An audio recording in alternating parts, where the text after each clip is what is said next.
So we've talked a lot about what equilibrium looks like, but now we want to spend some time talking about what it means to shift to equilibrium. What happens on the way there when the chemicals are reacting.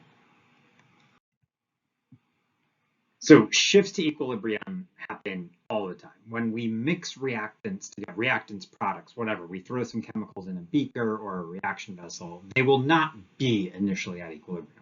Right? There is one ratio of reactants and products that defines equilibrium, and then there's everything else. And so if we start with only reactants, only products, or any mixture, they're going to react. The relative amounts will need to change in such a way that eventually the system reaches equilibrium. It always will go to equilibrium. And so we talk about this as a shift in the reaction. This shift is a kind of the relative changes in reactant and product concentrations, and it's relative to whatever the initial mixture is. So equilibrium will always be the same, but we'll see that we can get different shifts in different kind of directions. And so the directions we can see is based around the sides of the reaction. We can either define it as towards the product side or to the right. That's the side of the reaction. We write the products on the side of the arrow, or towards the reactants.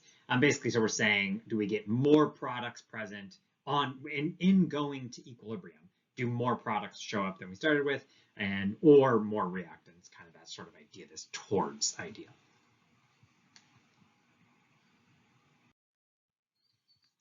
So let's look at some molecules. We can have this at the molecular level. So SO2 reacting with O2 to make SO3. So SO2 reacts with O2, and then we get an SO3. And so this would be a reaction that would be at an equilibrium. If we're at an equilibrium, we know that we have set ratios of all my reactants and products. The reaction is still occurring. Some reactants are becoming products, but my ratios are staying the same. So we know there's sort of this dynamic equilibrium that we've talked about. There's a set ratio where overall the concentrations don't change over time. But I don't start usually at equilibrium. Usually I start with only one side. So I start with only reactants, right? That's how we've done chemistry before. We mix SO2 and O2. That's what we've defined as the reactants. And we let them react. And so we know if we start with only reactants, we have to make products.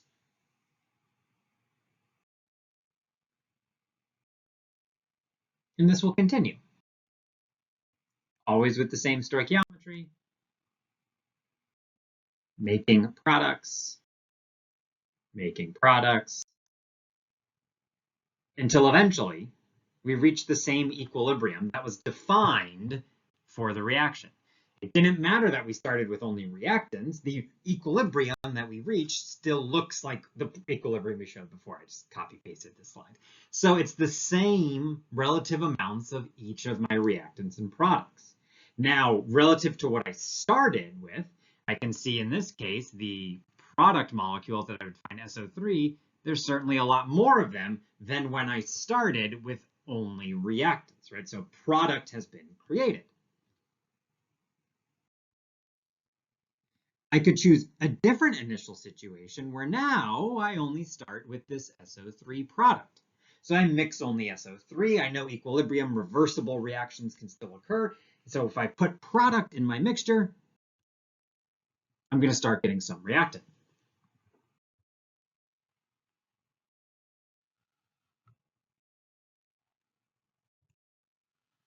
And I know this will keep going. I'll make more and more reactant until equilibrium is reached. That same ratio of Kc determined by Kc will be where I get my SO2 and my O2. Right? I will eventually end up with some reactant molecules. Relative to starting with only product, I now have more reactant present. But the equilibrium is the same. That ratio is still defined by the same Kc value.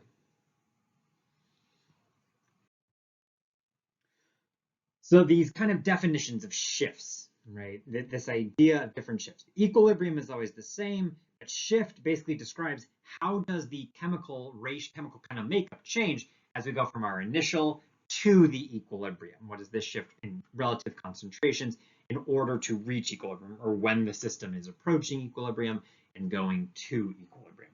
And so a shift for a given reaction, we saw in this case, we were looking at this sulfate reaction, or SO2 reaction, right? We saw you can choose two different initial positions and guarantee you get different directions in the shifts, either making more products or making more reactants relative to where you started. The equilibrium is always the same, right? The endpoint is the same, but the relative shift depends on the initial state.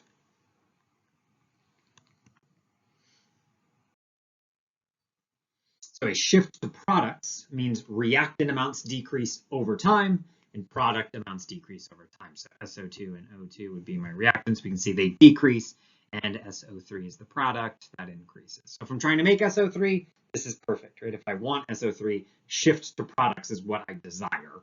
I want to make some SO3. Shift to reactants is then the opposite.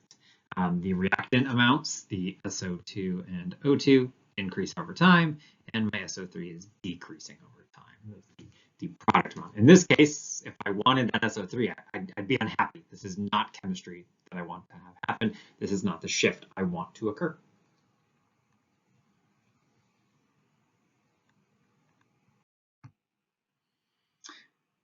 So these shifts are different than the reaction, right? Kc, and the value for Kc determines what equilibrium looks like. Is equilibrium reactant favored, when Kc would be less than 1, or is equilibrium product favored, when Kc would be greater than 1? So that's telling you relative amounts at equilibrium.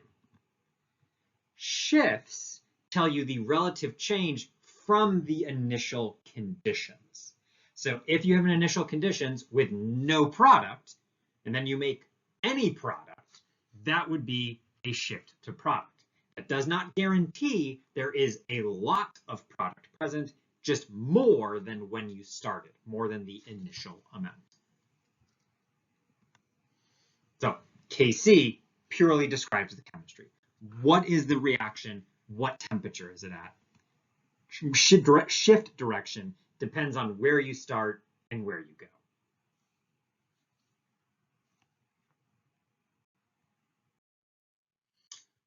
As an example of this, we want to look at dissolving lead-2 chloride, so PbCl2.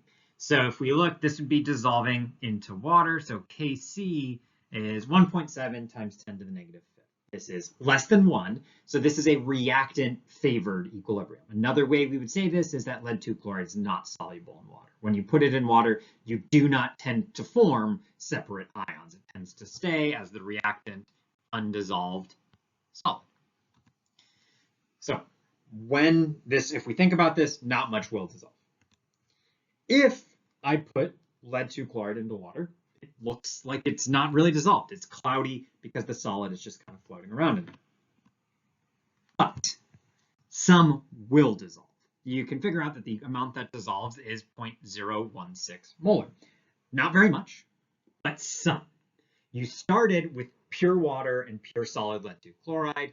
Now you've dissolved some of the lead-2 chloride. You have made some of what we would call our products, right? Those dissolved ions. There are some dissolved ions, so there has been a shift to products. It's not a big shift to products, but there is still a shift towards the product side. So still very much a reactant-favored equilibrium, but because you started with no product at all, any product would still be characterized as a shift towards the product side. All right, first video of the set done. We're looking for questions on participation 217. That's going to be due on Tuesday, February 17th. This set of videos will be covered in the midweek homework due Wednesday. And then we will also do the chemical equilibrium lab on Wednesday. This is a really cool lab where you get to see equilibrium in action, kind of moving these ideas of shifting to equilibrium. And then later in this video, we'll talk about kind of shifting equilibrium itself, what is preferred, or kind of the relative balance of things, which is really cool.